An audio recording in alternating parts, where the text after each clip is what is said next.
ओम नमो भगवते वासुदेवाय।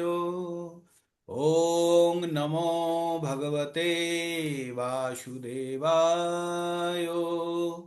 ओम नमो भगवते वासुदेवाय।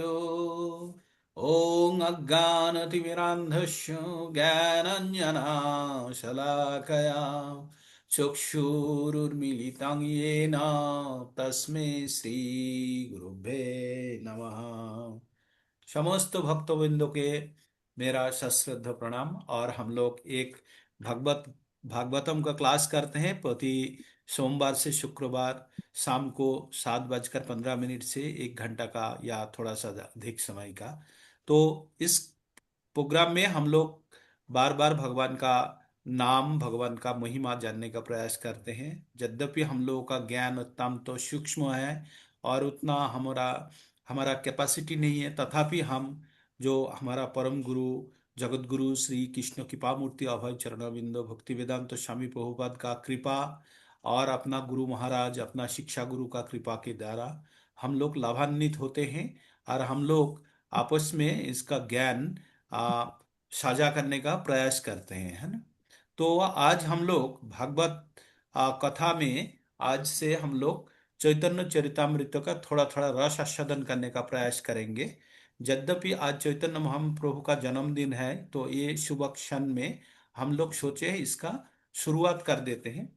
इनका बाकी डिटेल्स जो है बाद में बताया जाएगा, कौन कौन सा बार होंगे। यद्यपि भागवतम का क्लास जिस प्रकार चल रहे थे चलते जाएंगे। उसके उपरंत हम लोग चैतन्य चरितमृत का सप्ताह में 2 दिन का हम लोग पठन करेंगे। क्लास नहीं बोलेंगे, पठन बोलेंगे, क्योंकि हमारा उतना योग्यता नहीं है कि हम चैतन्य चरितामृत के ऊपर क्लास दे सके। तो या हम श्रवण कर सकते हैं या प्रभुपाद जी ने जो लिखे हैं उसको हम पठन करेंगे और अपना रूप से हम उसको समझने का प्रयास करेंगे, है ना।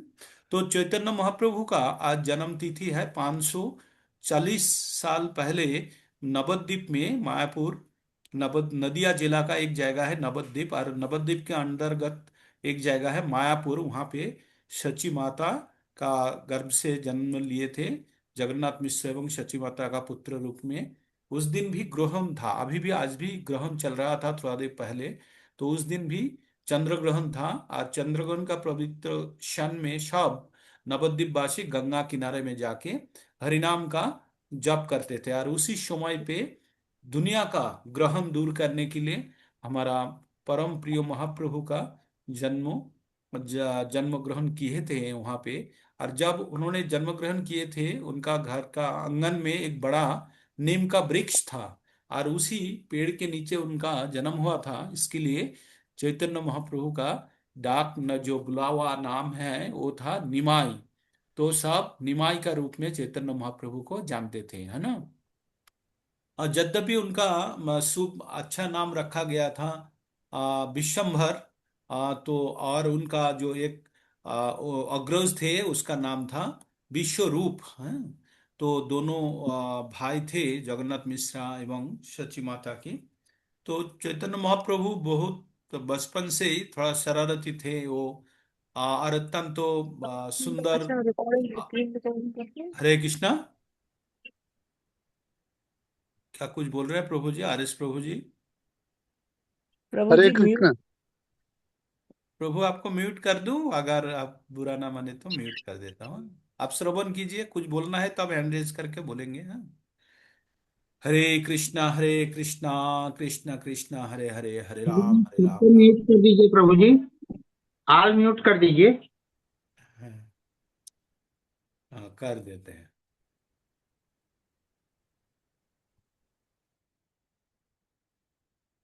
हरे कृष्णा कृष्ण कृष्ण हरे हरे, हरे राम राम राम हरे हरे। आप लोगों के पास अनम्यूट करने का एक्सेस रहा, जब प्रयोजन पड़ेगा आप लोग अनम्यूट कर लीजिए। तो चैतन्य महाप्रभु के बारे में हम जितना भी सुनते हैं, चैतन्य महाप्रभु स्वयं भगवान किस कारण से आए थे इसका 2 कारण मिलता है हमको। एक है बाह्य कारण, एक है अंतः कारण है। बाह्य कारण है जो बहिर परिस्थिति को किस प्रकार उन्होंने सुधारेंगे इसलिए करते हैं, और दूसरा है भगवान भगवान क्यों अंतरंगा कारण किस लिए आते हैं, हाँ? एक बहिर कारण है, एक अंतक कारण है। तो इसका हम डिटेल्स जब पढ़ेंगे तब पढ़ेंगे, तो इतना साधारण रूप से जान लेंगे। चैतन्य महाप्रभु राधा एवं कृष्ण का जुगल रूप है। वो राधा का भाव लेके कृष्ण का कृष्ण स्वयं आए हैं राधे राधा का भाव लेके। और उसका अंग कांति कांति था स्वयं सुवर्ण, गलित सुवर्ण की तरह। गलित सुवर्ण अर्थात पिघला हुआ सोने की तरह। इसके गौर अंग के कारण उसका नाम था गौरांगो। तो चैतन्य महाप्रभु का और एक नाम था निमाई, गौरांगो और विशंभर। और बाद में जब उन्होंने दीक्षा लिए थे तब उनका नाम हुआ था श्री कृष्ण चैतन्य। तो और उसके उपरांत उनको महाप्रभु नाम से पुकारा जाता है। तो हम चैतन्य महाप्रभु का कितना नाम देखे हैं? निमाई, विशंभर, देन निमाई, विशंभर, गौरांगो। देन महाप्रभु उनका उपाधि रूप में महाप्रभु नाम से ही बंगाल में महाप्रभु बोले या कोई बोले, किसी जगह पे महाप्रभु मतलब चैतन्य महाप्रभु को ही जानते हैं। यद्यपि हम लोग जगन्नाथ धाम में भी जगन्नाथ को भी महाप्रभु बोलते हैं, और दोनों में कहीं अंतर नहीं है। जिन्हीं जगन्नाथ, तिन्हीं चैतन्य महाप्रभु, तिन्हीं कृष्ण। हाँ, तो इनमें कोई हमें फर्क नहीं समझना चाहिए। अलग अलग क्रांति कांति लेके आते हैं, और हम लोगों को जिस मुहूर्त जब जरूरत पड़ता है उनका भक्त को उद्धार करने के लिए आते हैं। एक अंतरंग कारण के लिए मैं बताता हूँ। भगवान ने जब धराधाम छोड़े थे द्वापर युग में, तब अर्जुन को ये ज्ञान देके गए थे कि सर्वधर्मान् परित्याज्यो माम एकम शरणं व्रजो अहम त्वाम सर्व पापेभ्यो मोक्षयिष्यामि मां शुचोः। ये ज्ञान देने के बाद अर्जुन तो भगवान का भक्त बन गए। बनने के बाद अर्जुन अपना स्वीय धर्म या क्षत्रिय धर्म पालन करने के लिए उन्होंने कूद पड़े एवं अपना कर्तव्य निभाए। भगवान को ये ज्ञान देने के बाद भगवान को लगा कि जो बाकी समस्त भक्त लोग कैसे भगवान का भक्ति का महिमा जान पाएंगे। तो इसके लिए एक प्रैक्टिकल डेमो देने के लिए भगवान धराधाम में श्री कृष्ण चैतन्य महाप्रभु का रूप में आविर्भाव हुए थे, हाँ?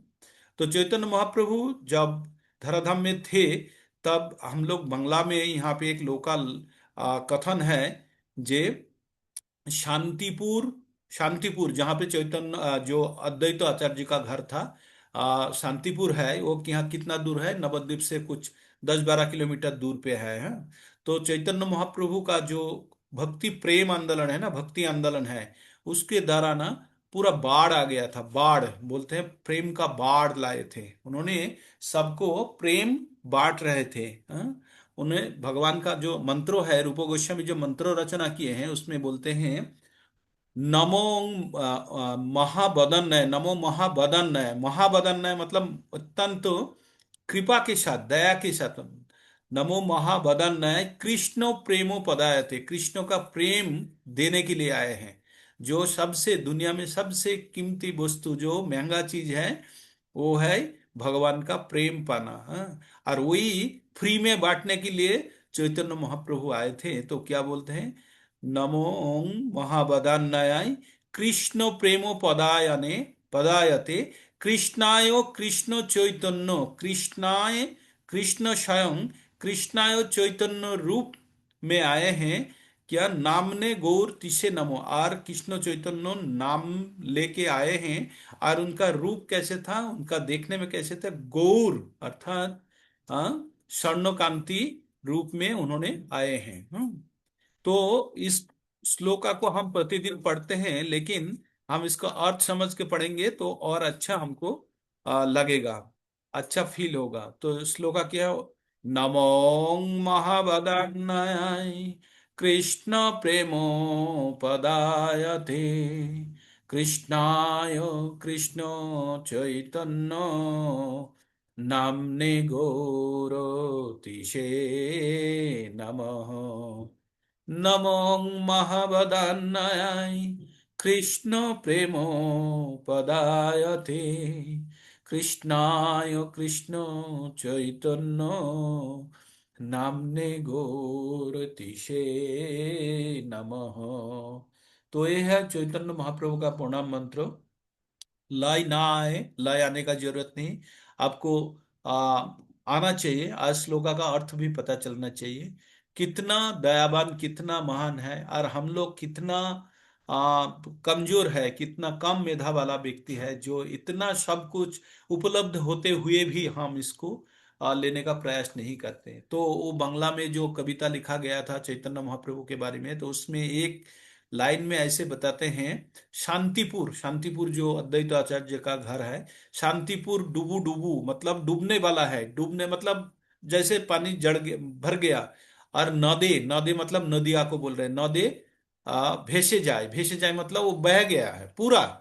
मतलब चैतन्य महाप्रभु का कृष्ण प्रेम इतना, भक्ति, प्रेम भक्ति इतना सबको बिलाए हैं, पूरा नदिया, नदिया डिस्ट्रिक्ट क्या डूब गया, भस रहा है, मतलब बह गया एकदम। और शांतिपुर थोड़ा सा बचा हुआ है, वो डूबने ही वाला है ना। तो इस प्रकार कथन हम बचपन से सुनते हैं, क्या बोलते हैं, शांतिपुर डुबू डुबू नौदे भेसे जाए। हाँ, तो ये है चैतन्य महाप्रभु के बारे में बताते हैं। तो चैतन्य महाप्रभु के बारे में जानने सुनने में हम लोगों का रुचि तब उत्पन्न होगा जब हम भगवान के प्रति हमारा रुचि रहेगा, जब कृष्ण के प्रति रुचि रहेगा, तभी हम चैतन्य महाप्रभु के प्रति रुचि आएंगे। नहीं तो चैतन्य महाप्रभु को हम भूल व्याख्या करेंगे, साधारण व्यक्ति के रूप में देखेंगे। जब तक भगवान को, कृष्ण को सर्वो आकर्षक रूप में नहीं देखेंगे, ईश्वर परम कृष्ण सच्चिदानंद विग्रह अनादिरादि गोविंद सर्व कारण कारणम, जब तक नहीं जानेंगे सर्व कारण का कारण, तब तक चैतन्य महाप्रभु के बारे में हम लोगों को रुचि नहीं उत्पन्न होंगी। लेकिन जो शुद्ध भक्ति, शुद्ध प्रेम जो चाहते हैं, वो चैतन्य महाप्रभु दे सकते हैं। तो इसलिए हम लोग जो जो कथन, ये गायन सुनते हैं ना, वो हे वैष्णव ठाकुरो, तो उसमें यही बोलते हैं आपके पास कृष्णा है, आप कृष्णा दे सकते हैं।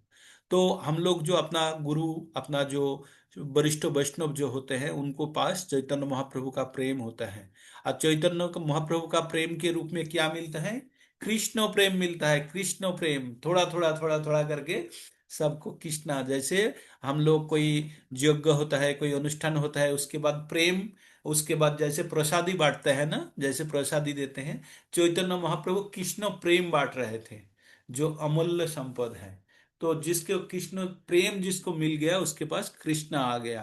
तभी तभी बोलते हैं हे वैष्णव ठाकुर, आपके पास कृष्ण प्रेम मिला है, और कृष्ण प्रेम जब मिला है, आपके पास कृष्णा है, तभी आपके पीछे में भागते रहता हूँ, आप हमको कृष्णा दे सकते हो। तो भगवान बार बार नहीं आता, चैतन्य महाप्रभु का जो आगमन होता है, ब्रह्मा का जो एक दिन होता है, उसमें 432 करोड़ साल होता है, अर्थात 1000, 1000 चतुर्युग होता है ना, ब्रह्मा का एक दिन में 1000 चतुर्युग। तो भगवान चैतन्य महाप्रभु आते हैं 71 चतुर्युग के बाद, मतलब जो एक मनु, एक मनु मनंतर बोलते हैं ना, एक मनंतर में एक बार चैतन्य महाप्रभु आते हैं। हाँ, तो ये मत सोचिए कि 500 साल पहले आए हैं, मतलब ये घर का एकदम डाल बराबर नहीं समझना चाहिए। हाँ, हम लोगों का सौभाग्य है कि हम लोग कली युग में होते हुए भी कली का शुरू में है, एकदम कली का सत्य युग है। तो ये 10,000 साल तक चलेगा, तो प्रभुपाद जी बोले हैं। तो ये जो कलयुग युग का बेनिफिट जो है ना, सत्य युग से भी ज्यादा है। सत्य द्वापर त्रेता किसी भी युग में ये बेनिफिट नहीं मिलेगा जो वर्तमान में कलि युग में मिलेगा। क्या बेनिफिट है, कोई यज्ञ तपस्या दान कुछ भी करने का उतना ज्यादा जरूरत नहीं, सिर्फ एक चीज का जरूरत है, क्या, नाम का। नाम, नाम के बल पे ही सब उद्धार हो जाएंगे। मतलब सबसे सरल तरीका दे दिए हमको, जो जितना भी युग में है, जैसे सत्य युग में बहुत हजार हजार साल तक तपस्या करते थे हम लोग, है ना। देन त्रेता में क्या करते हैं, अलग अलग यज्ञ करते थे। दापर में पूजा अर्चना करते हैं, कितना हजारों साल तक करते रहते थे। लेकिन कलि युग में बस, बस नाम संकीर्तन जस्य सर्व पाप नाशनम। तो भगवान चैतन्य महाप्रभु आके हमको नाम संकीर्तन के माध्यम से कृष्ण प्रेम दान करके गए हैं। और इसको कौन ले पाएंगे, इसको ले पाएंगे जो बुद्धिमान, सबके लिए, इसके लिए कोई जाति धर्म कोई भेद नहीं रखे उन्होंने, ऊंचा नीच सब, उन्होंने क्या बोला, उन्होंने बोला सर्वोपाधि विनिर्मुक्तम तत्परत्तेन निर्मलंग ऋषिकेन ऋषिकेश सेवनांग भक्ति रुच्यते। तो एकदम प्रकृति रूप से भक्ति का परिभाषा जो रूप गोस्वामी ने व्याख्या किया, एकदम चैतन्य महाप्रभु उसी प्रकार बोले। इसमें ऊंचा नीच गरीब अमीर कोई फर्क नहीं है, सब उनके सामने बराबर है। जो कृष्ण भक्ति चाहते हैं उनके लिए एकदम सहजलभ्य है। लेकिन हम लोगों का मेधा इतना कम है कि हम इस सत्य को नहीं जान पाते हैं, इसमें भी हम संदेह प्रकट करते हैं। तो इसलिए भागवतम में जो रचना किया गया था चैतन्य महाप्रभु के आगमन के बारे में, आप लोगों को हर बार बार मैं बोलते रहता हूँ, तथापि संतुष्टि नहीं होता। मैं इसको पुनः बोलने का मैंने जो अवसर को नहीं छोड़ूंगा। तो श्लोक का इस प्रकार है।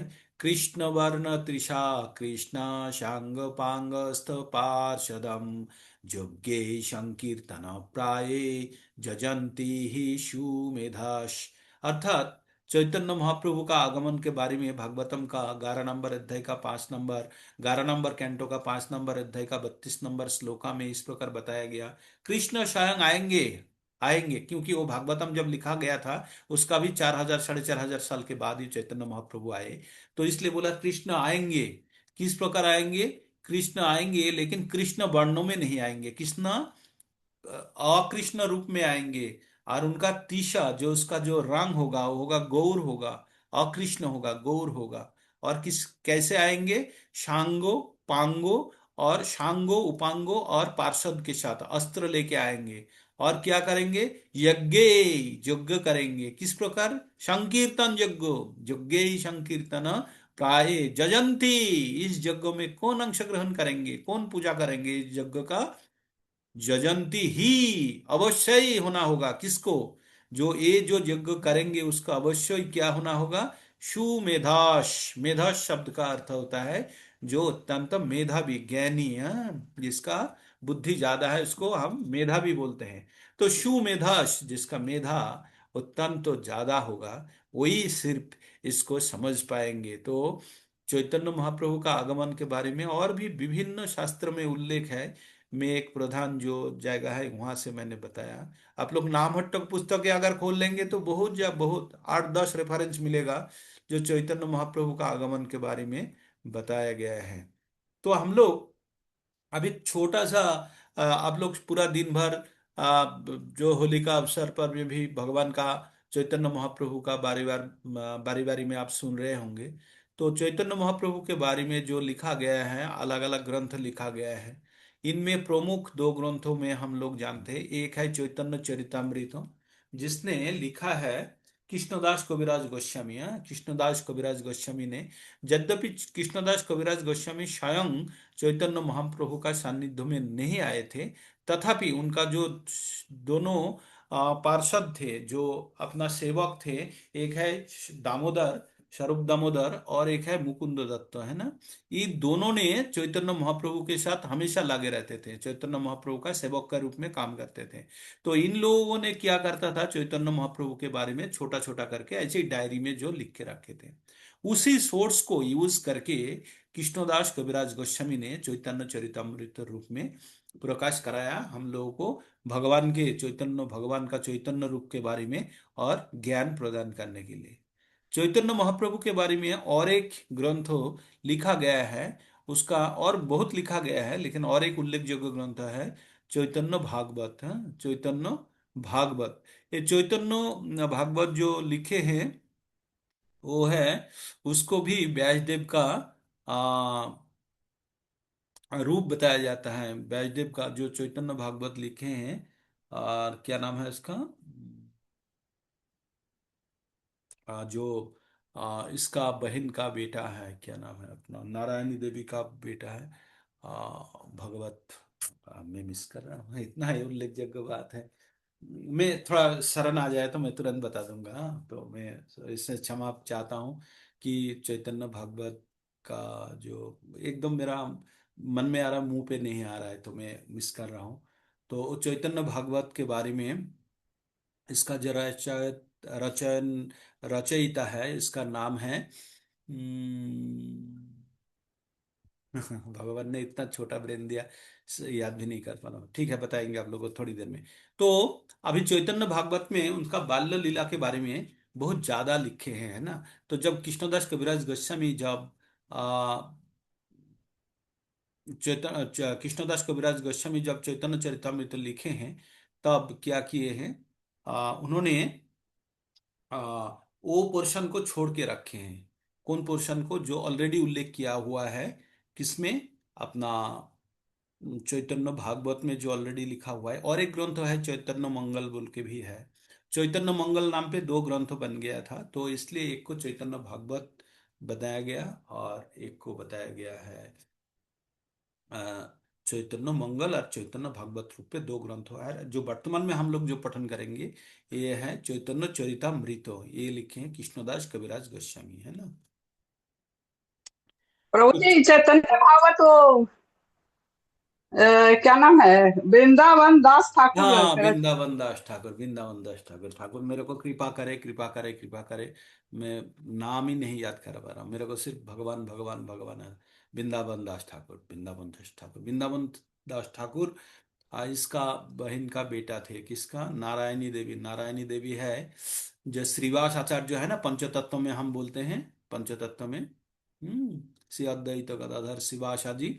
तो श्रीवास का जो बहन है नारायणी देवी, नारायणी देवी का जो गर्भ में थे ये भगवान दास का नाम है, वृंदावन दास ठाकुर हैं। तो वृंदावन दास ठाकुर जो है आ, ये नारायणी देवी का संतान है। तो उन्होंने, उनको बोला जाता है व्यासदेव का रूपांतर। इतना सुंदर लिखे हैं चैतन्य भागवत। तो हम लोगों को जब पठन करने का सुविधा आएगा तो हम उनको भी पठन करेंगे। अभी फिलहाल हम लोग प्रवेश करेंगे चैतन्य चरितमृत में। आज एक चैतन्य चरितमृत यद्यपि सप्ताह में 2 दिन करके हम पठन करेंगे, सोमवार और मंगलवार। और बाकी 3 दिन हम लोग भागवतम का जिस प्रकार क्लास चलते थे इस प्रकार चलेंगे।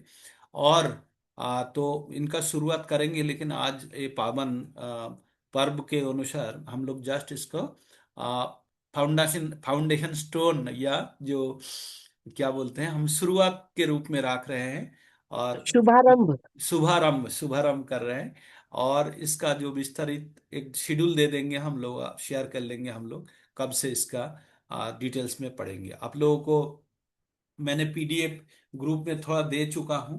तो चैतन्य चरितमृत पढ़ने के पहले हम लोग कृष्णदास कविराज गोस्वामी, शिल प्रभुपाद एवं बाकी परम प्रिय गुरु महाराज सबका हम लोग क्या मांगेंगे? हम लोग आशीर्वाद मांगेंगे, क्योंकि इतना हरक्यूलियन टास्क हम सामने लेके जा रहे हैं। ये साधारण व्यक्ति का काम नहीं है, या सौभाग्य नहीं होता। भागवत कथा तो थोड़ा बहुत मनुष्य सुन लेते हैं इधर उधर जाते वक्त, या भागवतम का कथा भी सुन लेते, लेकिन चैतन्य चरितमृत का स्तर तक पहुंचने के लिए बहुत ही सौभाग्य एवं भगवान का कृपा का प्रयोजन होता है ना। तो हम लोग चैतन्य चरितमृत का जो शुभारंभ करने के लिए हम लोग आगे जाएंगे। तो भगवान का और एक बार शरण करेंगे। ओम नमो नमो महावदान्याय कृष्ण प्रेमो पदायते कृष्णाय कृष्ण चैतन्य नामने गौर तिसे नमः। तो चैतन्य महाप्रभु को प्रणाम करके हम लोग अभी शुरू करेंगे। कहाँ से? हम लोग एकदम पहला पेज से शुरू करेंगे, हैं फर्स्ट पेज से। जो चैतन्य महाप्रभु के बारे में मुखबंधु बोल के एक जगह है जिसके पास एक ग्रंथ है आदि लीला का। आपने पेज मुखबंधु बोल के है, वो चीज आप लोगों को दिख रहा है, दिख पा रहा है? नहीं तो मैंने स्क्रीन में शेयर कर देता हूँ। कर हम्म, दीजिए प्लीज। शेयर कर देता हूँ। और हिंदी में ही शेयर हो जाएगा, चिंता ना कीजिए आप लोग। हाँ, हिंदी में मिल जाएगा आप लोगों को। मुझे और भी थोड़ा पीडीएफ मिल जाए तो अच्छा होगा। पीडीएफ में ग्रुप में दे चुका हूँ, आपको उस ग्रुप में मैं जोड़ तो दूंगा। ग्रुप में नहीं हूँ ना। आपको ग्रुप में नहीं है, I add you there in that group, है आप जोड़ लेंगे आपको जो जो। ठीक है। ठीक है प्रभु जी। ठीक है।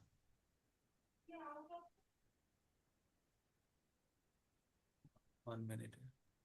हरे कृष्णा प्रभु जी, प्रस्तावना से पढ़ाएंगे ना? आप हम्म। प्रस्तावना, प्रस्तावना से पढ़ेंगे। उसके पहले 3 पेज का प्रभुपाद जी का अपना फीलिंग्स के बारे में लिखा हुआ था। तो पहले प्रभु जी परिचय है ना, इसमें परिचय। परिचय तो जो है प्रस्तावना में है। प्रभु जी कुछ नहीं नहीं है हमारे में, तो सिर्फ प्रस्तावना से नहीं उसके बाद माता जी, परिचय से शुरू है जो प्रभु जी ने भेजा है पीडीएफ उसमें। हरे हरे हमारे उसमें कृष्णा परि प्रभु जी। हरे माता कृष्णा जी, प्रभु जी। प्रभु जी पहले प्रस्तावना, फिर भूमिका, फिर परिचय, आप ऐसे। सुनिए तो सही, प्रभु जी ने जो भेजा है ना, डाला है जो ग्रुप में, उसमें परिचय से शुरू है हाँ, वहां से पीडीएफ। परिचय नहीं से माता भेजा जी, है। माता जी वो उर्वशी माता जी जो बोले ना, वैसे ही हम लोग मेरे बुक में। परिचय के अरे पहले भी माता दो जी, दो चीज है, परिचय के पहले दो चीज है। जी, एक है हाँ समर्पण, एक मिनट है, आप लोगों को दर्शन जो हाँ, प्रस्तावना और दूसरा है मैंने भूमिका मैंने तो और तीसरा पीडीएफ खोल परिचय। रखा है प्रभु जी का अच्छा पहला ठीक वाला। है, ठीक है, अभी आप लोगों को हाँ, लाइव दिखाते हैं अपना इससे। आप दिखाइए आप। मैं तो आपका पीडीएफ खोल रखा, हाँ वो ठीक परिचय है। से शुरू हुआ है। तो ये है, इसके आगे और कुछ है कि नहीं देखते हैं? नहीं, कुछ नहीं है। ये है समर्पण है, समर्पण। तो समर्पण के रूप में भगवान क्या बोल रहा है? समर्पण में बोल रहा है, कहाँ समर्पण कहाँ है इसमें? तो परिचय से ही शुरू है ये तो। आप देखिए, दर्शन कीजिए यहाँ पे, वो तो हाँ, बीच में आप हम प्रवेश दिखाइए। करेंगे। तो भक्ति वेदांत स्वामी प्रभुपाद क्या बोल रहा है? जो मेरे वो मेरे उन मित्रों और भक्तों को समर्पित है जो मेरी पुस्तक पढ़ना पसंद करते हैं और जिन्होंने मुझसे चैतन्य चरितमृत का अंग्रेजी अनुवाद करने का अनुरोध किया था, उनका प्रति समर्पित किए हैं। कौन? श्रील प्रभुपाद। हाँ, उसके बाद हम किस में है? जो इस प्रकार है, इस प्रकार ही प्रवेश करेंगे परिचय में। तो परिचय के पहले दो चैप्टर है, एक है प्रस्तावना और एक है मुखबंध। तो आप लोगों के पास, जिसके पास ग्रंथ है वो पढ़ सकते हैं। वो तो जी है ही प्रभु नहीं जी। हमारा पास, हम मेरा पास तो बंगला में है। माता जी आपके पास है? उर्वशी देवी देशी माता जी, जी प्रभु जी मेरे पास है। वो मुखबंध से पठन कीजिए उस परिचय के। प्रस्तावना से ना प्रभु जी? प्रस्तावना के पहले भी एक है ना? नहीं प्रभु जी, प्रस्तावना है, फिर भूमिका है, फिर परिचय है एक मेरी मिनट, बुक हाँ में। भूमिका। हाँ, ये सही है। अब भूमिका में ये है है। श्री कृष्णदास कविराज गोस्वामी द्वारा रचित श्री चैतन्य चरितमृत। वो लेक्चर श्री वाला ना, कृष्ण, जो भूमिका मतलब परिचय, जो अभी जो मूल जी रूप से। जी प्रभु जी। हाँ, जी इसके प्रभु। पहले जो है श्री कृष्ण कविराज गोस्वामी द्वारा, यह है पुस्तक। इसके पहले वाला क्या है? यहाँ पर प्रस्तुत की गई भगवान चैतन्य की शिक्षाओं एवं भगवत गीता में दी गई भगवान हाँ, कृष्ण वहीं की से पढ़िए, शिक्षाओं वहीं में। से पठन ये कीजिए, वहीं से पठन कीजिए। प्रस्तावना है, ये है ना? हाँ, ओम प्रस्तावना से नमो पढ़िए। भगवते वासुदेवाय। श्री चलिए, मुझ पे भूल चैतन्य गई वो। चरितामृत की जय। जय। प्रस्तावना चैतन्य महाप्रभु की जय। जय। यहाँ पर प्रस्तुत की गई भगवान चैतन्य की शिक्षाओं एवं भगवत गीता में दी गई भगवान कृष्ण की शिक्षाओं में कोई अंतर नहीं है। भगवान चैतन्य की शिक्षाएं भगवान कृष्ण की शिक्षाओं के व्यावहारिक प्रदर्शन हैं। भगवत गीता में भगवान कृष्ण का अंतिम उपदेश यह है कि हर व्यक्ति को उन्हीं भगवान कृष्ण की शरण ग्रहण करनी चाहिए। भगवान कृष्ण ऐसे शरणागत को वचन देते हैं कि वे तुरंत उसका दायित्व अपने ऊपर ले लेंगे। अपने पूर्ण विस्तार शिरोधक साई विष्णु के माध्यम से पूर्ण पुरुषोत्तम भगवान इस सृष्टि का पालन करने के लिए पहले से ही उत्तरदायी हैं, लेकिन यह पालन अप्रत्यक्ष रूप से होता है। किंतु जब भगवान कहते हैं कि वे अपने शुद्ध भक्तों का दायित्व अपने ऊपर ले लेते हैं, तब वे वास्तव में प्रत्यक्ष रूप से ऐसा करते हैं। शुद्ध भक्त वह आत्मा है जो सदा सदा के लिए भगवान के शरणागत होता है। जिस प्रकार एक शिशु अपने माता पिता को शरणागत होता है या एक पशु अपने मालिक को। शरणागति में मनुष्य को नंबर 1 भक्ति संपन्न करने के लिए अनुकूल वस्तुओं को ग्रहण करना चाहिए। नंबर 2 प्रतिकूल वस्तुओं का त्याग कर देना चाहिए। नंबर 3 भगवान के संरक्षण पर दृढ़ विश्वास रखना चाहिए। नंबर 4 एकमात्र भगवान की कृपा पर आश्रित रहना चाहिए। नंबर 5 भगवान की इच्छा से पृथक कोई इच्छा नहीं करनी चाहिए। तथा नंबर 6 अपने आप को सदैव विनीत एवं दीन समझना चाहिए। भगवान चाहते हैं कि मनुष्य इन 6 निर्देशों का पालन करते हुए उनकी शरण में आए, किंतु संसार के अज्ञानी तथा कथित विद्वान इन निर्देशों को ठीक से समझ नहीं पाते और जनता को प्रेरित करते हैं कि वे इनका बहिष्कार करें। भगवत गीता के 9वें अध्याय के अंत में भगवान कृष्ण प्रत्यक्ष आदेश देते हैं, अपने मन को सदा मेरे चिंतन में लगाओ, मेरे भक्त बनो, केवल मुझे नमस्कार करो और केवल मेरी पूजा करो। इस तरह मुझ में तल्लीन होने पर तुम निश्चित रूप से मुझे मेरे दिव्य धाम में प्राप्त कर सकोगे। भगवत गीता 9:34 में। किंतु ये आसुरी विद्वान जनता को भगवान की शरण में न ले जाकर उसे निर्विशेष, अव्यक्त, नित्य, अजन्मा सत्य की ओर ले जाने के लिए भ्रमित करते हैं। निर्विशेष मायावादी विचारक यह मानने के लिए तैयार नहीं है कि परम सत्य का आखिरी लक्षण यह है कि वे पूर्ण पुरुषोत्तम भगवान हैं।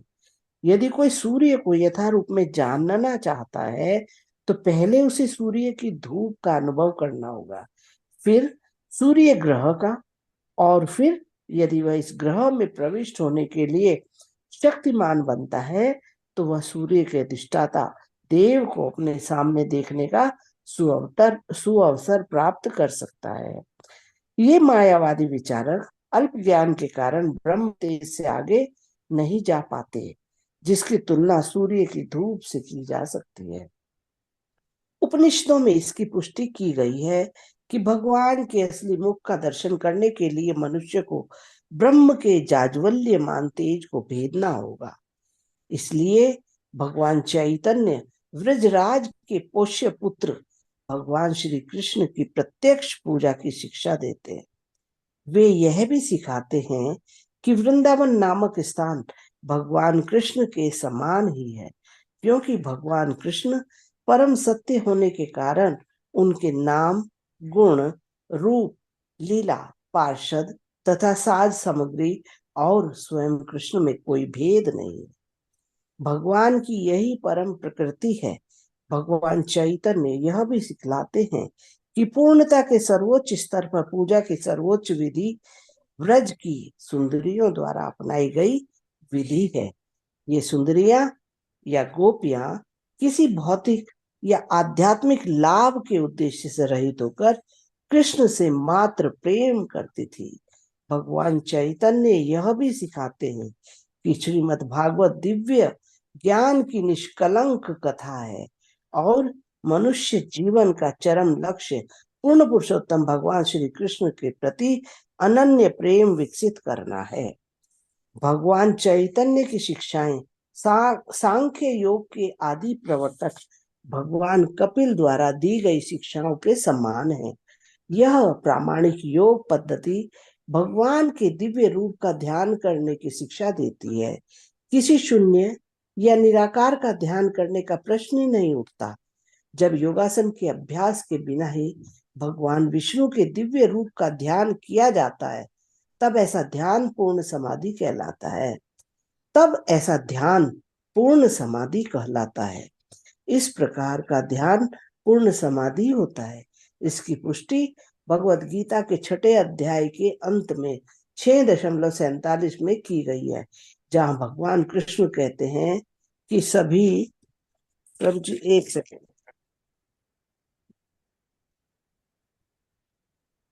कि सभी योगियों में सर्वोत्तम योगी वह है जो अपने हृदय में निरंतर भगवान का ध्यान प्रेम तथा भक्ति के साथ करता है।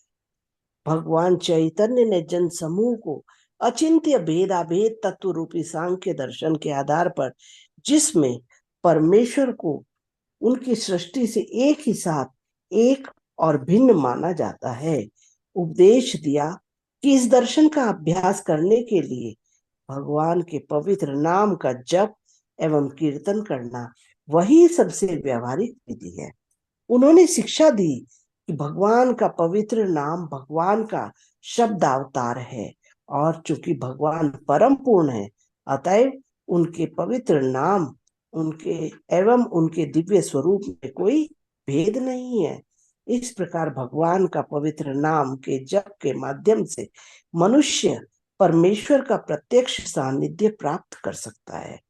जो इस शब्द ध्वनि का अभ्यास करता है उसे विकास की 3 अवस्थाओं से होकर गुजरना होता है।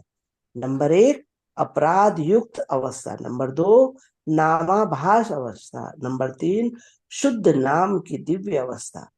जबकि अपराध युक्त अवस्था में सभी प्रकार की भौतिक सुख की कामना बनी रहती है, किंतु दूसरी अवस्था में समस्त भौतिक कल्मश से छुटकारा मिल जाता है। जब मनुष्य दिव्य अवस्था में स्थित होता है तब वह सर्वाधिक वांछित पद प्राप्त करता है। भगवत प्रेम की अवस्था भगवान चैतन्य ने शिक्षा दी कि मनुष्यों के लिए यही सर्वोच्च पूर्णता की अवस्था है। योगाभ्यास का मुख्य उद्देश्य इंद्रियों को नियंत्रित करना है। समस्त इंद्रियों का मूल केंद्रीय नियंत्रक है मन। अतएव सर्वप्रथम मन को कृष्ण भावना में लगाकर उस पर नियंत्रण प्राप्त करने का अभ्यास करना होगा। मन के स्थूल कार्यकलाप ज्ञानेंद्रियों या कर्मेंद्रियों के द्वारा अपनी इच्छा के अनुसार व्यक्त होते हैं। मन के सूक्ष्म कार्यों में सोचना, अनुभव करना तथा इच्छा करना सम्मिलित हैं, जो मनुष्य की चेतना के अनुसार संपन्न किए जाते हैं, चाहे वे कलुषित हों या निष्कलुष। यदि मनुष्य का मन कृष्ण, उनके नाम, गुण, रूप, लीला, पार्षद, साज सामग्री यानी परिकर पर स्थिर रहता है तो उसके सारे सूक्ष्म एवं स्थूल कार्यकलाप अनुकूल होते हैं। भगवत गीता में चेतना के मार्जन की जो विधि दी गई है उसमें कृष्ण के दिव्य कार्यकलापों के गुणगान से मन को इस कृष्ण में स्थिर करना, उनके मंदिर को बुहारना, उनके मंदिर में जाना, भगवान के अलंकृत दिव्य स्वरूप का दर्शन करना, उनकी दिव्य महिमाओं का श्रवण करना, उन्हें अर्पित भोजन को ग्रहण करना, उनके भक्तों की संगति करना, उन्हें अर्पित किए गए पुष्प तथा तुलसी दल को सूंघना, भगवान के कार्यों में संलग्न होना, भक्तों के प्रति द्वेष करने वालों पर क्रुद्ध होना आदि सम्मिलित है। मन तथा इंद्रियों के कार्यों को रोक पाना असंभव है या संभव नहीं है, किंतु चेतना में परिवर्तन लाकर इन कार्यों को शुद्ध बनाया जा सकता है। इस परिवर्तन का संकेत भगवत गीता में मिलता है, जहाँ कृष्ण अर्जुन को योग विद्या बतलाते हैं, जिसके द्वारा मनुष्य कर्मों के फल के बिना कर्म कर सकता है। हे पार्थ, जब तुम ऐसी बुद्धि से कर्म करोगे तब तुम कर्मों के बंधन से अपने आप को मुक्त कर सकते हो। भगवत गीता 2:39। कभी कभी मनुष्य किसी परिस्थितिवश यथा व्याधि आदि के कारण इंद्रिय तृप्ति को सीमित कर देता है, किंतु ऐसी सीमाएं अल्पज्ञानियों के लिए हैं।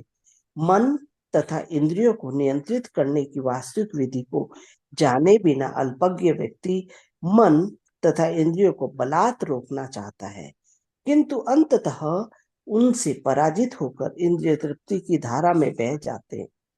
योग के विधि विधान का पालन विभिन्न आसन एवं प्राणायाम, इंद्रियों को इंद्रिय विषयों से हटाना इत्यादि उन लोगों के लिए है जो देहात्म बुद्धि में बुरी तरह से लिप्त है।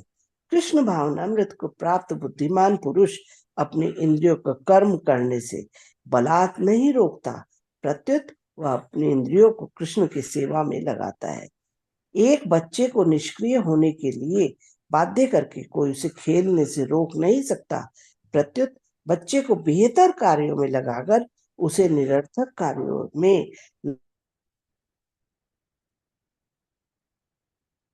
हरे कृष्णा।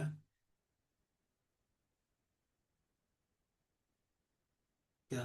लेकिन कोटि के वो व्यक्तियों वही। के लिए संस्तुत किया जाता है। कृष्ण भावनामृत के श्रेष्ठ जी प्रभु जी। हाँ, पढ़िए पढ़िए, ठीक है। कृष्ण भावनामृत के श्रेष्ठ कार्यों में लगे रहने से श्रेष्ठ व्यक्ति इस भौतिक संसार के निम्न कार्यों से स्वतः दूर हो जाते हैं। इस प्रकार भगवान चैतन्य हमें कृष्ण भावनामृत के विज्ञान की शिक्षा देते हैं। यह विज्ञान परम पूर्ण है। शुष्क मानसिक चिंतक अर्थात ज्ञानी अपने आप को भौतिक आसक्ति से रोकने का प्रयास करते हैं, किंतु सामान्यतः ऐसा देखा जाता है कि मन को वश में कर पाना अत्यंत कठिन होता है और वह उन्हें विषय भोगों की ओर खींच ले जाता है। किंतु कृष्ण भावना भावित व्यक्ति के लिए यह खतरा नहीं रहता। अतः मनुष्य को अपने मन तथा इंद्रियों को कृष्ण भावना भावित कार्यों में लगाना होता है और भगवान चैतन्य हमें इसकी व्यवहारिक विधि की शिक्षा देते हैं। संन्यास ग्रहण करने के पूर्व भगवान चैतन्य विश्वंभर नाम से विख्यात थे। विश्वंभर शब्द का अर्थ है सारे ब्रह्मांड का पालन करने वाला तथा सारे जीवों को मार्गदर्शन कराने वाला। हरि बोल। यही पालन करता तथा मार्गदर्शक मानवता को ये सारी दिव्य शिक्षाएं प्रदान करने के लिए भगवान श्री कृष्ण चैतन्य के रूप में प्रकट हुए। भगवान चैतन्य जीवन की मूल आवश्यकताओं के आदर्श शिक्षक हैं। वे कृष्ण प्रेम के सर्वश्रेष्ठ वदान्य दाता हैं। वे समस्त करुणा तथा सौभाग्य के पूर्ण आगार हैं। जैसे कि श्रीमद् भागवत, भगवत गीता, महाभारत तथा उपनिषदों में पुष्टि हुई है, वे साक्षात पूर्ण पुरुषोत्तम भगवान स्वयं कृष्ण है और इस कला प्रिय युग में वे सबों के आराध्य हैं। उनके संकीर्तन आंदोलन में हर कोई सम्मिलित हो सकता है। इसके लिए किसी पूर्व योग्यता की आवश्यकता नहीं होती। उनकी शिक्षाओं का पालन करने मात्र से ही कोई भी व्यक्ति पूर्ण मानव बन सकता है। यदि कोई मनुष्य इतना भाग्यशाली हो कि वह भगवान श्री चैतन्य के द्वारा आकृष्ट होता है तो उसे अपने जीवन लक्ष्य में सफलता अवश्य प्राप्त होगी। दूसरे शब्दों में, जो लोग आध्यात्मिक जीवन प्राप्त करने में रुचि रखते हैं वे भगवान चैतन्य की कृपा से माया के बंधन से सरलता से छूट सकते हैं। इस पुस्तक में प्रस्तुत उनकी शिक्षाएं श्री चैतन्य भगवान से अभिन्न है। भौतिक शरीर में लिप्त रहकर बद्ध जीव समस्त प्रकार के भौतिक कार्यों से इतिहास के पृष्ठों में वृद्धि करता रहता है। भगवान चैतन्य की शिक्षाएं मानव समाज को ऐसे व्यर्थ एवं क्षणिक कार्यों को रोकने में सहायता पहुंचा सकती हैं। इन शिक्षाओं से मानव आध्यात्मिक कार्यों के सर्वोच्च पद को प्राप्त कर सकता है, जो भव बंधन से मुक्ति पाने के बाद ही प्रारंभ होते हैं। कृष्ण भावनामृत में मुक्त अवस्था में किए गए जाने वाले ऐसे कार्य मानव पूर्णता के लक्ष्य के द्योतक हैं। भौतिक प्रकृति पर प्रभुता प्राप्त करने के प्रयास में मनुष्य को जो मिथ्या प्रतिष्ठा प्राप्त करता है वह भ्रामक है। भगवान चैतन्य की शिक्षाओं का अध्ययन करने से दिव्य ज्ञान प्राप्त किया जा सकता है और ऐसे ज्ञान से कोई भी आध्यात्मिक जगत में उन्नति कर सकता है। हर व्यक्ति को अपने कर्मों का फल भोगना पड़ता है। कोई भी व्यक्ति भौतिक प्रकृति के नियमों को रोक नहीं सकता। जो ऐसे कर्मों पर नियंत्रण रखती है, जब तक मनुष्य सकाम कर्मों में लगा हुआ है तब तक उसे जीवन के चरम लक्ष्य को प्राप्त करने के प्रयास में निराश होना पड़ेगा। मुझे पूर्ण आशा है कि इस ग्रंथ श्री चैतन्य चरितामृत में वर्णित भगवान चैतन्य की शिक्षाओं को हृदयंगम करने से मानव समाज को आध्यात्मिक जीवन का नवीन प्रकाश मिलेगा, जिससे शुद्ध आत्मा के लिए नवीन कर्म क्षेत्र खुल जाएगा। ओम तत्सत। श्री एसी भक्ति वेदांत स्वामी 14 मार्च 1968 चैतन्य महाप्रभु का जन्मदिन, श्री श्री राधा कृष्ण मंदिर, न्यूयॉर्क। हरि हरे बोल। कृष्ण चैतन्य महाप्रभु की की जय। जय। माता जी बहुत सुंदर रूप से पठन किए हैं चैतन्यम। एक्चुअली ये जो जो अभी जो बताया गया है ना, ये चैतन्य, ये जो फिलोसफी बताया है, ये चैतन्य चरितामृत में क्या जानेंगे वो चीज तो डिटेल्स में बोलेंगे नेक्स्ट में। लेकिन अभी क्या बोला कि भगवान तत्व के बारे में थोड़ा सा फिलोसॉफिकल बात बोला कि इसके अंदर हम प्रवेश करके क्या जान पाएंगे, चैतन्य महाप्रभु क्या एक्चुअली काम किए हैं, इसके लिए थोड़ा सा भक्त को किस प्रकार होना चाहिए। कभी भी जब हम पठन करेंगे, तीन चीज के ऊपर ध्यान रख के पठन करेंगे। क्या क्या तीन चीज याद है ना आप लोगों का? संबंध, नॉलेज, अभिधेय और प्रयोजन, है ना? संबंध, अभिधेय और प्रयोजन। अंग्रेजी में क्या बोलता है? Knowledge, skill and value. और उसको कैसे प्राप्त कर सकते हैं? What, how and why. ठीक। तो ये है हमारा भगवत गीता, भागवतम जब पठन करेंगे ये तीन चीज मिलेगा। ईश्वर के साथ हमारा संबंध क्या है, हमको क्या प्राप्त करने के लिए हम इतना तत्पर हैं, और कैसे प्राप्त करेंगे, है ना? तो ये तीनों चीज यहाँ पे भी है, जो भगवान के साथ हमारा क्या संबंध है, चैतन्य महाप्रभु कैसे मनुष्य के बीच में एवं ईश्वर के बीच में संपर्क स्थापन करने के लिए क्या पद्धति का बात कर रहे हैं, और कैसे हम कर सकते हैं उसके बारे में यहाँ 6 पॉइंट बोले हैं हम शुरू में। पहला वाला जो स्टैंजा है, जो पैराग्राफ है, उसमें हमने क्या पढ़े, जे भगवान को जो भक्ति का, जो भी भक्ति का पथ में सुगम है उसको एक्सेप्ट करना है। जो शुद्ध भक्त जो होता है वो क्या होता है, भगवान का संपूर्ण रूप से वो शरणागत होता है। और उनका क्या क्या लक्षण होता है या कैसे प्राप्त किया जा सकता है, भगवत भक्ति में जो अनुकूल है उसको ग्रहण करना, और प्रतिकूल मतलब जो फेवरेबल है उसको एक्सेप्ट करना, और जो एगेंस्ट में है उसको रिजेक्ट करना है ना? जो अनुकूल में है उसको ग्रहण करना है, और जो प्रतिकूल में है उसको वर्जन करना है। और भगवान को प्रति पूर्ण विश्वास होना चाहिए। हम लोग जब डेली नाम अपराध पढ़ते हैं ना, तो उसमें 10 नंबर में हम पढ़ते हैं, जे भगवान के प्रति पूर्ण विश्वास ना होना भी एक अपराध है ना? तो यहाँ पे वही बोला, भगवान के ऊपर पूर्ण रूप से विश्वास है कि भगवान हमको किसी भी परिस्थिति में रक्षा करेगा। मतलब हम जब भक्ति का स्तर में जाना है तो स्वयं अगर हम सोचेंगे कि हम खुद निकाल लेंगे तो फिर मुश्किल है। हमारा हमारा जो डिपेंडेंसी है भगवान के ऊपर संपूर्ण रूपे छोड़ना है। वही बोल रहा है शुद्ध भक्ति का स्तर के बारे में। और क्या बोल रहा है, भगवान का कृपा के ऊपर, जैसे सन्यासी का जेब नहीं होता, वो रास्ता में निकल पड़ते हैं तो सोचते हैं रास्ता में भी जो भी जरूरत होगा वो भी भगवान पूरा करेंगे।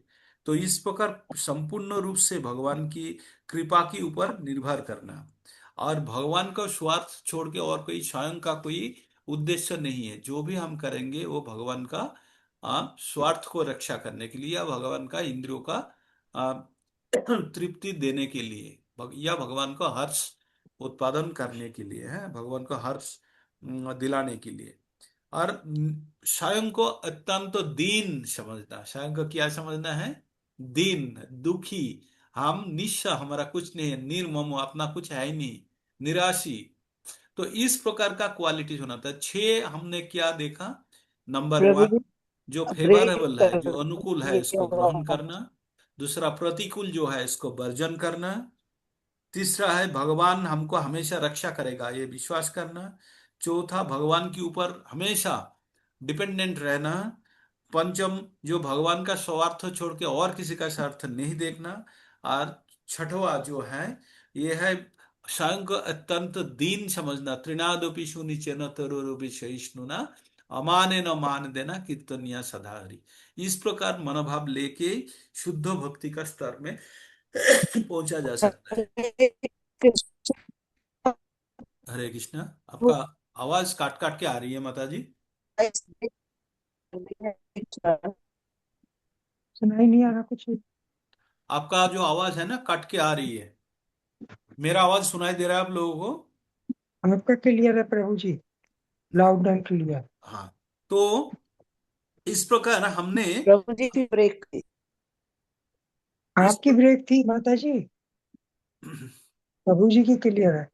तो भगवान जो प्रभुपाद यहाँ व्याख्या करने के टाइम पे बोले हैं कि जो अल्प बुद्धि संपन्नो, जो भगवान को जो चाहते हैं, ये 6 पद्धति के द्वारा भगवान का शरणागति लाभ कर सकते हैं। किंतु जो अल्प बुद्धि संपन्न मनुष्य है वो क्या पंडित वो क्या सोचते हैं, इसको एक्सेप्ट नहीं कर पाते। कौन?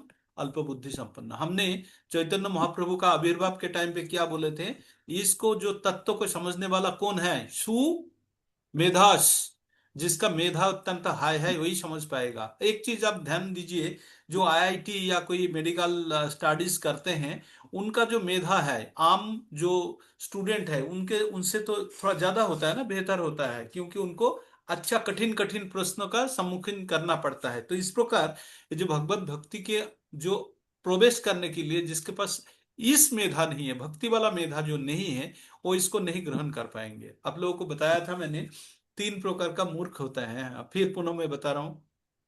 एक होता है जो मूर्ख, जो जानता नहीं है, मतलब पहला प्रकार का मूर्ख है, कोई चीज के बारे में जानता नहीं है, लेकिन ये जानता है, कौन जानता है, इतना जानकारी उनको है। दे आर गुड मूर्ख, वो अच्छा मूर्ख है। क्यों? वो देश का नियम कानून के बारे में नहीं जानता, लेकिन कौन जानता है, लॉयर जानता है, ये उनको जानकारी है। सेकंड क्लास मूर्ख है, वो है स्वयं भी नहीं जानता, ये भी नहीं जानता कौन जानता है ना, ये भी नहीं जानता कौन जानता है, वो स्वयं भी नहीं जानता और वो भी नहीं जानता कौन जानता है। और तीसरा प्रकार का मूर्ख जो है, वो स्वयं नहीं जानता लेकिन वो सोचता है मैं जानता हूं। ये है सर्वोच्च घटिया टाइप का मूर्ख है, जो कभी भी सीख नहीं सकता। पहला दो प्रकार का मूर्ख जो है, वो दूसरे का मदद लेके थोड़ा बहुत उन्नति कर सकते हैं, लेकिन तीसरा प्रकार का जो मूर्ख है, वो कभी भी नहीं नीचे हम है। सीख सकता है, हाँ? क्योंकि वो स्वयं जानते हैं कि मैं जानता हूँ, आत्म अहंकार में वो बलियान है, हाँ? सोचता है कि मैं जानता हूँ। तो चैतन्य प्रभुपाद जी वही बोल रहा है कि जो जो ये पद्धति नहीं, जो अल्प बुद्धि संपन्न मनुष्य है, जो सोचते हैं कि मैं जानता हूं, वो कभी भी इसको एक्सेप्ट नहीं कर पाएंगे। कौन? ये जो छह चीज बोला भगवत भक्ति के लिए, छह चीज। एक है फेवरेबल जो है एक्सेप्ट करना, अनुकूल जो है एक्सेप्ट करना, जो एगेंस्ट में है, जो फेवरेबल नहीं है, वो उसको रिजेक्ट करना है। भगवान हमेशा हमको रक्षा करेगा, ये शरण में रखना है। भगवान के ऊपर संपूर्ण रूप से निर्भरशील होना है। भगवान का स्वार्थ छोड़ के और कुछ नहीं शर्त है हमारा जीवन में।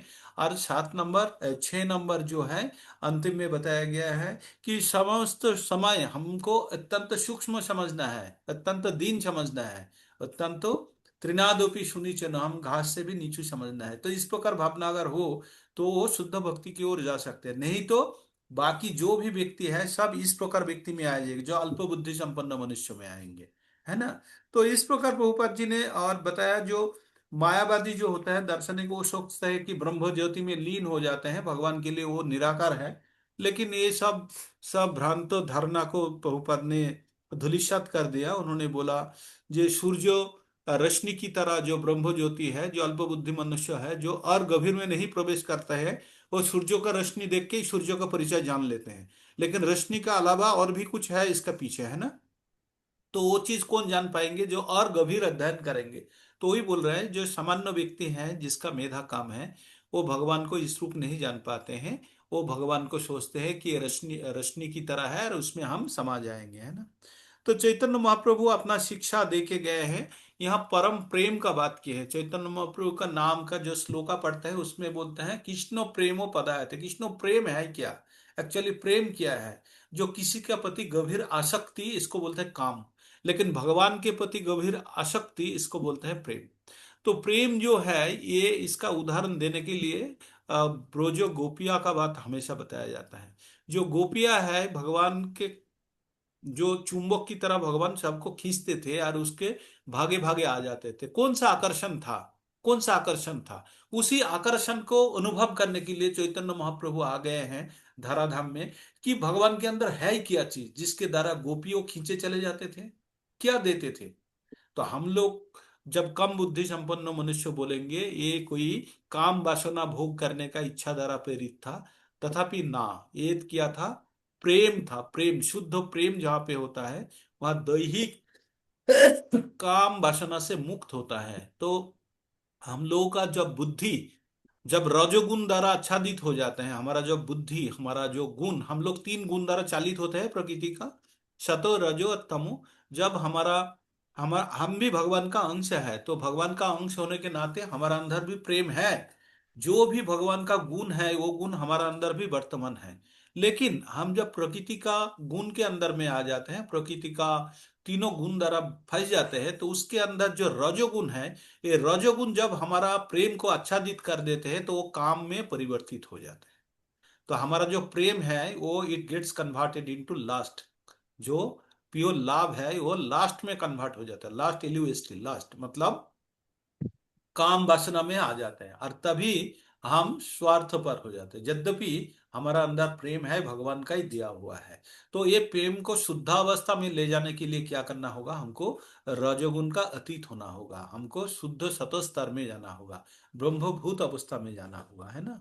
तभी हम चैतन्य महाप्रभु यही वाणी प्रेम जो भाव दे रहा है, इसको समझने के लिए गोपिया का प्रेम के बारे में जानना होगा। और गोपियों का प्रेम अत्यंत शुद्ध स्तर वाला है, उसको समझने के लिए हमारा हृदय का शुद्धिकरण अत्यंत जरूरी है। तो धीरे धीरे हम लोग जब नियमित रूप से हरिनाम संकीर्तन का जप करेंगे, हरिनाम का जप करेंगे, कीर्तन करेंगे, तो हमारा हृदय का शुद्धिकरण होगा, और हम धीरे धीरे उसको समझ पाएंगे कि एक्चुअली प्रेम क्या है। हम लोग अभी तक जो भी प्रेम के नाम पे जो भी लेके चल रहे हैं, वो निश्चित रूप से काम है। जहां भी स्वार्थ थोड़ा सा भी विघ्नित हो जाएगा, वो जो हम तथाकथित प्रेम बोलते हैं या काम होता है, तुरंत वो चेंज हो जाता है। लेकिन भगवान के प्रति किसी भी अवस्था में भगवान के प्रति प्रेम जो है ना, एक बार स्थापित होने पर कभी भी डिस्टर्ब नहीं होता है ना। लेकिन जड़ जागतिक में आप जिससे प्रेम करते हैं 10 साल के बाद उससे प्रेम नहीं खत्म हो जाएगा, है ना। क्योंकि ये प्रेम नहीं होता, वो लास्ट होता है,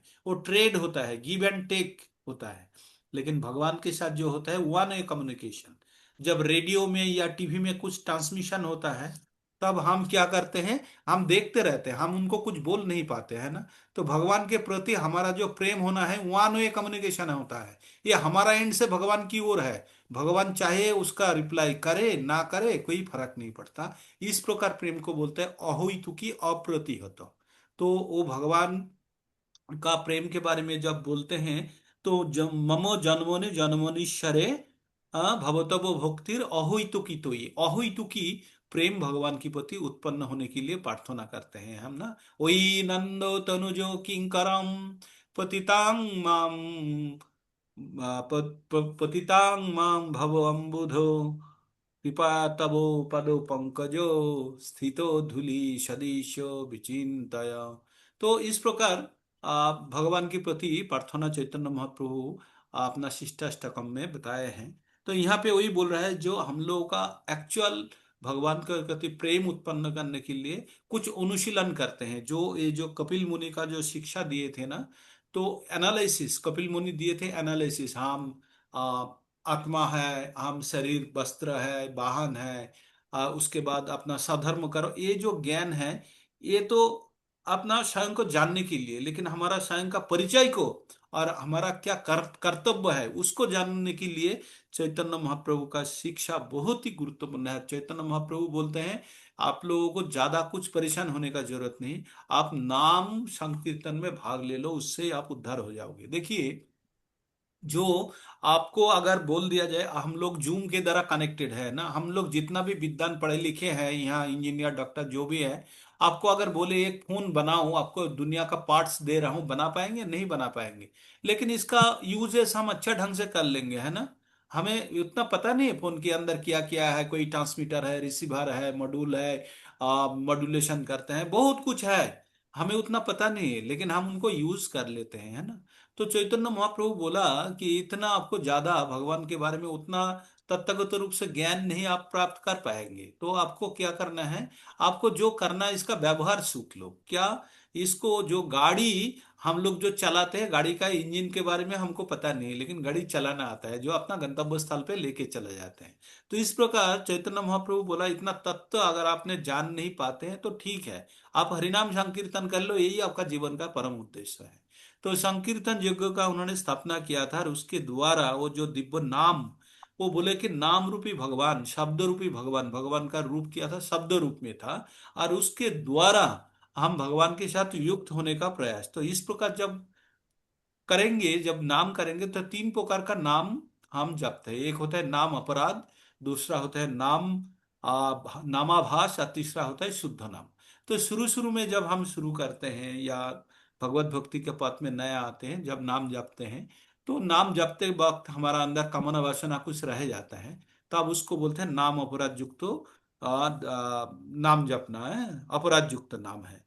तो उससे जब थोड़ा सा उन्नति स्तर कर लेंगे, तब हम लोग का क्या होता है, हमारा जब भगवान के प्रति थोड़ा सा प्रेम या आसक्ति उत्पन्न होता है, तो ये नामाभास में परिणत हो जाता है। और नामाभास जो है, ये क्या है, ये हमको थोड़ा सा विषय विषय वस्तु से जो अलग अलग विषय है, हमारा जो इंद्रियो विषय समूह है, वहां से दूर करना शुरू कर देते हैं। तो जब भी हमको देखेंगे, जे हम लोग 2 का 59 पे पढ़े हैं, जो विषय विनिर्वर्तन थे निराहारस्य देहिना रसो वर्जंग रसोपहस्य परम दिष्टा निवर्तते, है ना। तो वहां पे ये बताया गया, हमारा मन कभी खाली नहीं हो सकता, कुछ ना कुछ ऑक्युपाई करके रहेंगे। तो इससे अगर हमको निकल के, हमको हमारा मन के अंदर अगर कृष्ण चेतना को हम भर देते हैं, तो बाकी जो भौतिक चेतनाएं है, जो जड़ जगत को भोग करने की इच्छा है, वो ऑटोमेटिकली दूर हो जाएगा। क्योंकि कृष्ण चेतना से जो आनंद अनुभूति आएगा, और किसी भी चेतना से नहीं दे सकता। लेकिन ये उपलब्धि कब आएगा, जब हम नामाभास स्तर पे पहुंचेंगे। लेकिन नाम अपराध युक्त स्तर पे जब रहेंगे, तब ये स्तर को जो अनुभूति है, ये पाना मुश्किल है। तो धीरे धीरे ये प्रोग्रेशन होगा। तो हम लोग वर्तमान में नाम अपराध युक्त स्तर पे है, और इस स्तर को जब धीरे धीरे हम क्रॉस करेंगे, तो नामाभास में चला जाएंगे। जब धीरे धीरे हमारा विरक्ति आना शुरू हो जाएगा, बहुतों में आए होंगे आप लोगों में, जो भौतिक चीजों के ऊपर जितना विरक्ति आ रहे हैं, वही है इंडिकेटर हमारा भक्ति जीवन में कितना प्रगति हो रहा है। मतलब भक्ति जीवन का प्रगति और भौतिक जीवन में जो विरक्ति, ये दोनों बराबर चलता है ना। जो भक्ति जब बढ़ेगा, तब आपका विरक्ति भी बढ़ेगा। मतलब भक्ति बढ़ रहा है, साथ साथ में भौतिक जगत में आपका विरक्ति भी बढ़ना शुरू हो जाएगा। तो इस प्रकार भगवान का नाम रूप गुण लीला परिकर वैशिष्ट, इसमें हर चीज में आप लोगों का तब हम लोगों को क्या लगेगा, आसक्ति आना शुरू हो जाएगा। और इससे क्या होगा, हमारा जो हृदय जो है ना, निर्मल होना शुरू करेगा। तो हमको यही बार बार बताया जाता है, जो अपना हृदय को निर्मल करके भगवान का जो इंद्रियों का सेवा देना है, होता है भक्ति। और वही है हमारा परम उद्देश्य। जबकि भौतिक जीवन में मनुष्य अपना इंद्रिय तृप्ति को ही जीवन का परम उद्देश्य समझते हैं। तो ये क्षणिक, मतलब अल्प बुद्धि मनुष्यों का काम है। लेकिन जो संपूर्ण रूप से जो बुद्धि अर्जन कर लिए हैं, वो इस नियम के अंदर नहीं फंसते हैं। भौतिक जीवन का इंद्रिय सुख, आप देखिए, हम पशु की तरह अलग अलग जीवन में बहु बार हमने ये जीवन को भोगा है। और प्रभुपाद बोलते हैं, एक ही जीवन दे दो आप भगवान का चरण में, तो आपका समस्त जो कलुष है, जो कष्ट है, सबसे मुक्त हो जाएंगे। एक ही जीवन, चारू भट्टाचार्य, चारू भक्ति चारू महाराज को चैतन्य जो प्रभुपाद ने बोला था, बस एक ही जीवन दे दो, आपने तो बहुत कुछ किए हैं, ये उपलब्धि किए है, उपलब्धि किए है, सब उपलब्धि इस जीवन में ही खत्म हो जाएगा। लेकिन हम भक्ति का राही पे थोड़ा सा भी अग्रगति करके रखें, तो उसका कभी नाश नहीं है। बोलता है, नेहा भी क्रमणाशस्ति प्रत्यवायो न विद्यते स्वल्पमोपश्य धर्मस्य त्रयते महातो भयात्। और वो हमको महान भय से रक्षा करेगा। यद्यपि हम उनके लिए कोई चिंता ही नहीं करते हैं, लेकिन प्राथमिक स्तर पे शुरुआत में मनुष्य को ये कॉन्फिडेंस देना बहुत जरूरी है। जब आप भक्ति का स्तर पे पहुंच जाएंगे, तब आपको जय पराजय लाभ हानि स्वर्ग मर्त लोक वैकुंठ धाम सब बराबर दिखेगा। तब आपको एक ही उद्देश्य लगेगा, भगवान का शुद्ध प्रेम अर्जन करना, भगवान का प्रेम प्राप्त करना। इससे मूल्यवान वस्तु और कोई है ही नहीं ये समस्त जगत में, है ना। तो चैतन्य महाप्रभु जो कृष्ण भावना का क्या देखे गए, विज्ञान देखे गए। विज्ञान क्यों बोल रहे हैं, ज्ञान और विज्ञान में अंतर क्या है। ज्ञान वो है जो हम ग्रहण करते हैं, विज्ञान जो है वो ग्रहण करने के बाद उसको प्रयोग करके भी देखते हैं, हाँ? तो जिसको प्रयोग किया जाता है वो विज्ञान श्रेणी में आता है, और जो प्रयोग नहीं होता है वो ज्ञान का स्तर में रह जाता है। तो चैतन्य महाप्रभु इसको विज्ञान बोले, क्यों, स्वयं स्वयं के ऊपर इन्होंने स्थापन किया और करके करके दिखाया कि सर्वधर्मान कैसे समस्त कुछ त्याग किया जाता है। अपना घर में जो विधवा माता और अपना युवती स्त्री, समस्त समस्त जो जड़ जगत की इच्छा भोग करने का समस्त सुयोग रहते हैं, सब कुछ त्याग का पराकाष्ठा दिखाया उन्होंने। हाँ, भगवान ने बताया था ना, सर्वधर्मान परित्यज्यो। तो त्याज्यो कैसे करते हैं, जो सब प्रकार का धर्म को कैसे त्याग करके भगवान का शरणागति लाभ करते हैं, तो चैतन्य महाप्रभु ने ये करके दिखाया है। वही शिक्षा हमको ये समस्त पुस्तक के अंदर प्रदान करेंगी। तो चैतन्य महाप्रभु का जो शिष्टाष्टकम में प्रवेश करने के पहले प्रभुपाद जी का जो लिखा है, वहां से हम लोग तो पठन किए, और उसको थोड़ा समरी के रूप में मैंने आप लोगों के सामने आ, बताने का प्रयास किया। और हम नेक्स्ट क्लास कब करेंगे आप लोगों को ग्रुप में बता देंगे। यद्यपि हम लोगों का भागवत क्लास तो चलते रहेगा, और चैतन्य चरितमृतों का रेगुलर बेसिस पे कब कब क्लास होगा वो पढ़ते रहेंगे। और एक दिन लगेगा हमको उपस्थापना, और उसके बाद भूमिका, भूमिका थोड़ा समय लगेगा, उसके बाद हम प्रवेश करेंगे। मतलब हमने प्रवेश कर चुके, हमने एंट्री कर दिए है ना। हरे कृष्णा हरे कृष्ण कृष्णा प्रभु जी, बहुत सुंदर। राम आपकी कृपा के माध्यम से हम समझ पाए, ये पढ़ पाए। राम। ऐसे ही हमारा आपका, कुछ कृपा नहीं माता प्रभु जी, जी, हम ऐसे ही लोग सब एक ही आशीर्वाद बोट बना पे हैं। रहे, और चैतन्य चरितमृत का रस हमें आप पिलाते रहे नहीं, हम लोग तो अपनी सब वाणी से।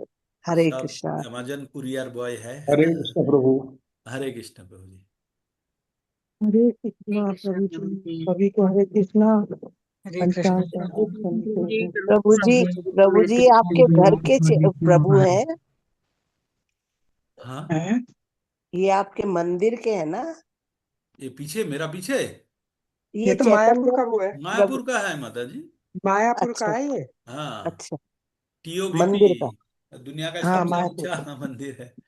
जी ये जी जी। मायापुर मंदिर है, आप मायापुर मंदिर है। दर्शन करिए। हरि बोल प्रभु जी, दर्शन करा दिए चैतन्य प्रभु के। अरे, तो चैतन्य धन्यवाद। महाप्रभु का आप देख ही पा रहे होंगे, आज उसको लगा हाँ, के। वो तो आपको जी लगाया हुआ है। जी, यही वाला, हाँ। हरे कृष्णा। तो हरे आज कृष्ण। यहीं पे विराम करते हैं। हाँ, और किसी का कुछ अगर बोलना है तो ऐड, ऐसे इसका जवाब तो, इसका विश्लेषण करने का तो मेरा उतना ये नहीं है, लेकिन अगर आलोचना चाहे तो कर सकते हैं, कुछ बोलना है तो बोल सकते हैं।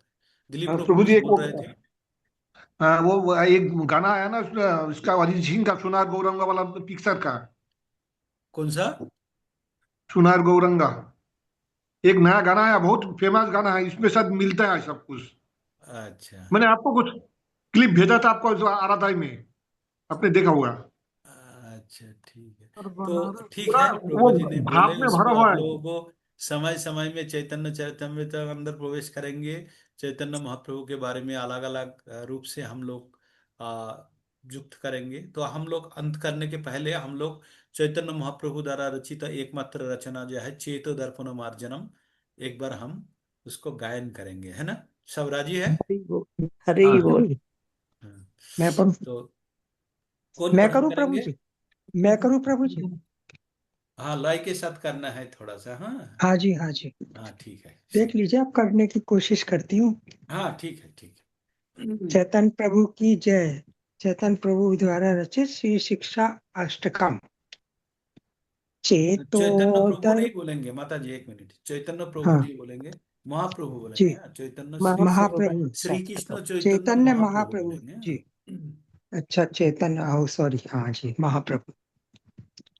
चेतो दर्पण मार्जनम भवमहादावाग्नि निर्वापरम श्रेयव कैरव चंद्रिका वितरणम विद्यावधू जीवनम आनंदाम्बुधिवर्धनम प्रतिपदम पूर्णामृता स्वादनम सर्वात्मनपन परम विजयते श्री कृष्ण संकीर्तनम नामनाकारी बहुधा निरसव शक्ति सतर्थ पिता नियमिते समरणे ना काल एतादृशी तब कृपा भगवन् ममापि दुर्दैवी में दृशामि जनी नानुरागा तृणादपि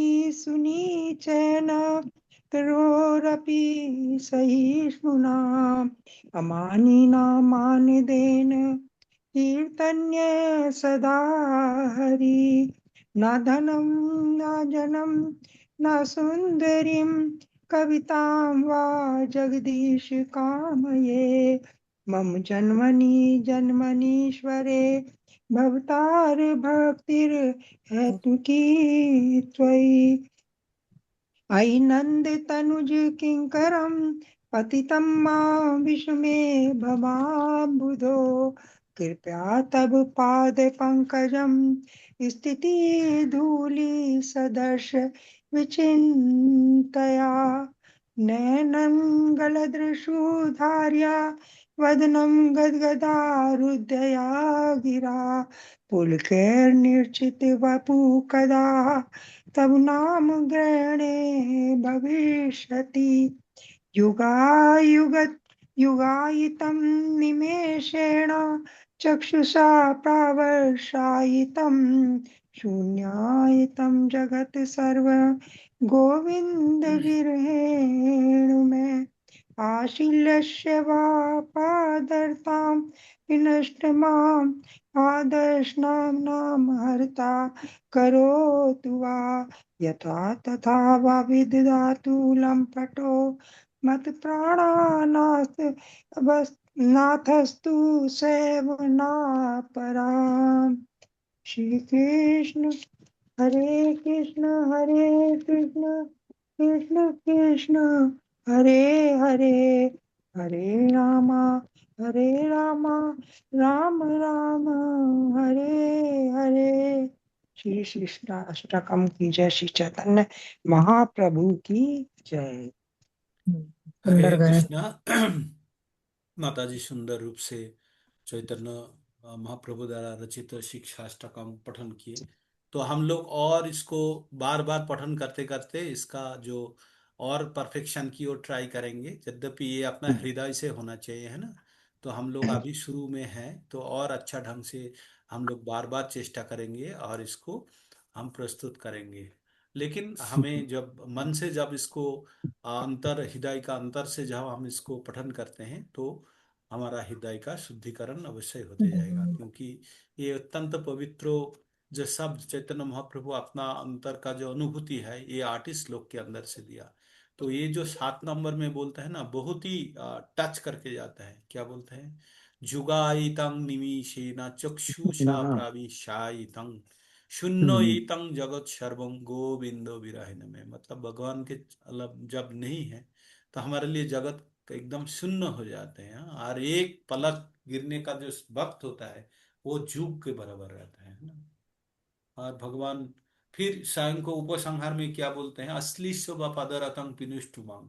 आप मेरे को आके पकड़ लो, हमको आलिंगन करो, या मर्माहतंग अदर्शनंग करुतुबा। हमें मर्माहत बिना दर्शन दिए हमको मर्माहत भी करते, जथा तथा विधो धत लंपट। आप कुछ भी करो, अच्छा करो बुरा करो लंपट जो भी हो, तथापि आप मेरा प्राणनाथ है? तो ये सर्वप्रकार का उपसंहार है। देखिए, कोई भी जब हम प्रार्थना करते हैं उसका कंक्लूजन बहुत गुरुत्वपूर्ण है। तो ये जो लास्ट वाला जो स्टैंजा है ना, जो तेरा है, यहाँ पे कोई कंडीशन नहीं है कोई। भगवान के इसके इसके पहले बोला ना धनंग ना जनंग सुंदरिंग बा कवितांग जगदीश काम, ये बोले भगवत भगवत भक्ति राहुई तू की, तो ये बता दिया। बताने के बावजूद भी यहाँ पे लास्ट में क्या बोलते हैं? लास्ट में बोलते हैं कोई कंडीशन नहीं है, अनकंडीशनल हम आप मेरा प्राण पुरुष है। तो इस प्रकार का जब शरणागति होगा ना, तब जब हम लोग का इस प्रकार शरणागति होगा तो भगवान को रक्षा करना ही पड़ेगा, है ना। अगर कोई अंधा आपके साथ जा रहा है और संपूर्ण रूप से आपके ऊपर निर्भरशील है, तो आप कभी भी उसको रास्ता में अकेला नहीं छोड़ोगे, आप साथ में लेके जाएंगे, चाहे जो भी विपदा हो जो भी हो। आप स्वयं को क्या सोचेंगे? आप उनको आपका एक लागेज की तरह समझोगे, उसको छोड़ के आप कभी जाओगे ही नहीं, है ना।